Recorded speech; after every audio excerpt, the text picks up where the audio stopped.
We have a couple of different series on this channel, and today Lauren is going to kind of mix two of them together. We have a Hidden Gems series where we focus more on songs from artists that you might not know. And then we also have a series where we kind of tell you the first 5 or so songs you should start with an artist. Lauren's going to kind of mix those two things together, focusing on Stevie Nicks by giving you some hidden gems from Stevie Nicks, but later in her career, coming right up.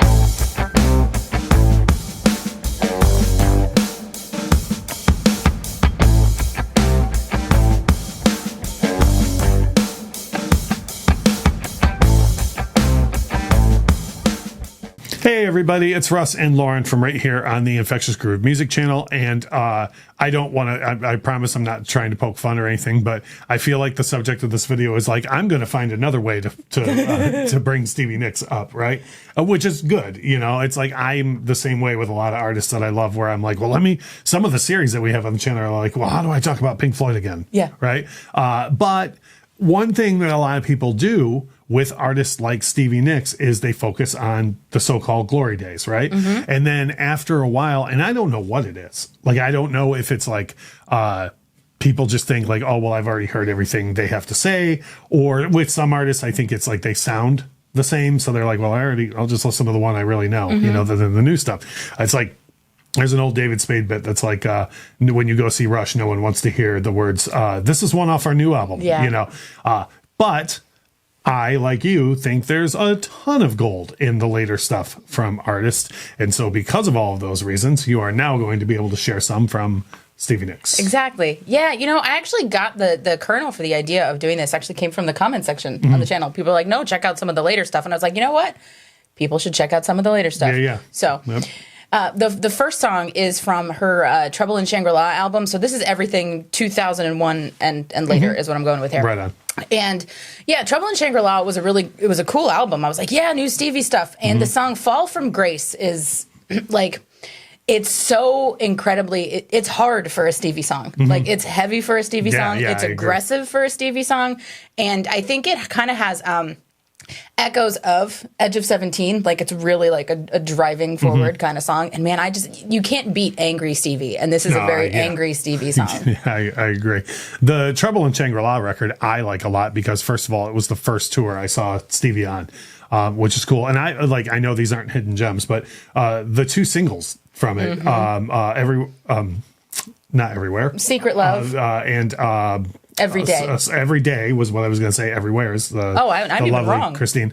But Every Day and Sorcerer is the other one. And Sorcerer is kind of like an angry, dirty Stevie song too. And so that was, I don't dislike the first single, but Sorcerer was the one where I was like, I should go see this woman in concert, mm-hmm. right?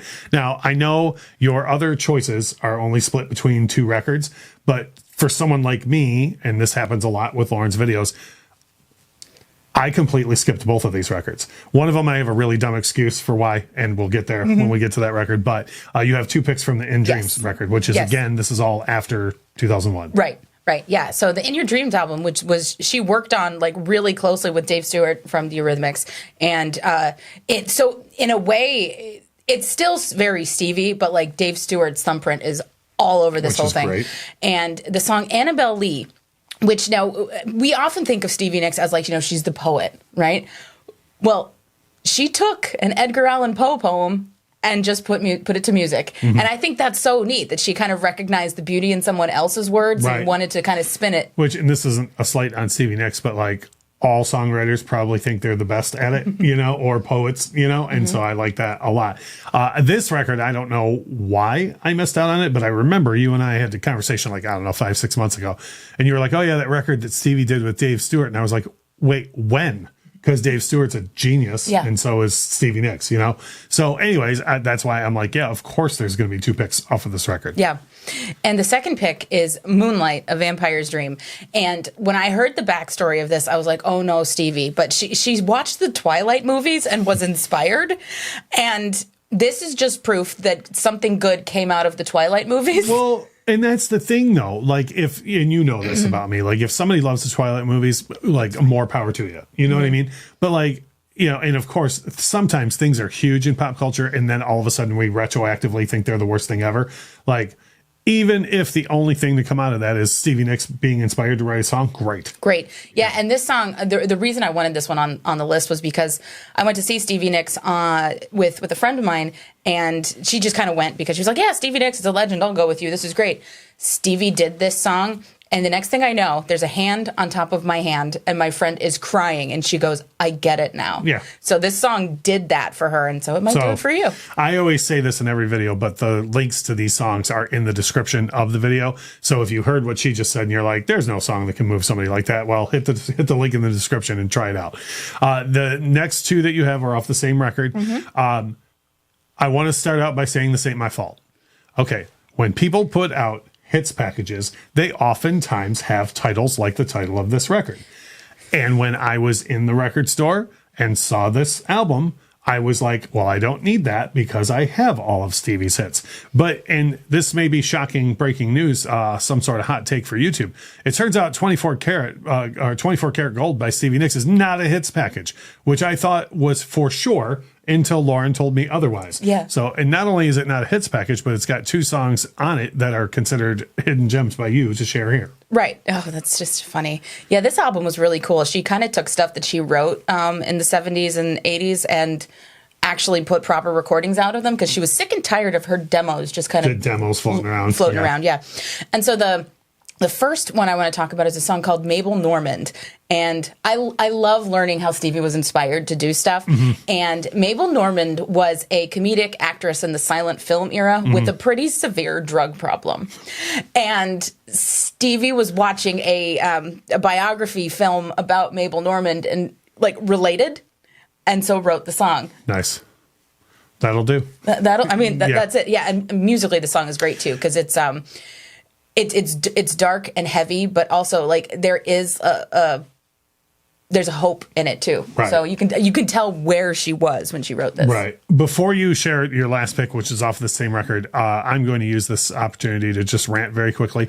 Just because an artist wrote some material 20, 30, 40 years earlier does not mean that they're creatively bankrupt. I'm looking at you, everyone who's ever insulted a different kind of truth by Van Halen, which is a fantastic LP. And all you ever hear about it is, Van Halen wrote those songs 30 or 40 years before. Yeah, they were great. And they went back to them and brought more out. And I like that Stevie did this. The only problem I have is whoever titled this record. I would like a word with that person. Yep. Because this is titled like a greatest hits album. But anyways, so having said that, you've got one more pick, and it is from the I Shouldn't Have Been Called 24 Karat Gold album. What is the last song you're going to share? That's great. It's called Cathouse Blues. And this is here because it's a Stevie Nicks song that doesn't sound like a Stevie Nicks song. Right. And I mean that in for people who are like, but I've heard what Stevie does. Yeah, it's so neat. It's like ragtime piano jazz. Yeah. And it's so neat. And there's just this weird Mardi Gras style brass breakdown in the middle. It's just so much fun. It makes awesome. you want to do a soft shoe. That's rad. So you don't have to be like me and ignore the 24 Karat Gold record because, again, the links to these songs are going to be right in the description. Check that out. If this is your first time with us on the channel, by all means, hit the subscription button. I apologize. My allergies are going nuts today. I don't normally look like I just did a bunch of drugs. So just FYI, we have 3 music videos every single week between Lauren and I. Share these type of things. And the thing that matters most to us is the comment section. So if you're a longtime Stevie fan and you didn't think of these songs in a long time, or these are your first picks or whatever, if you have any thoughts in general on Stevie Nicks, leave them for us in the comment section below. And as we always say, thank you so much for watching.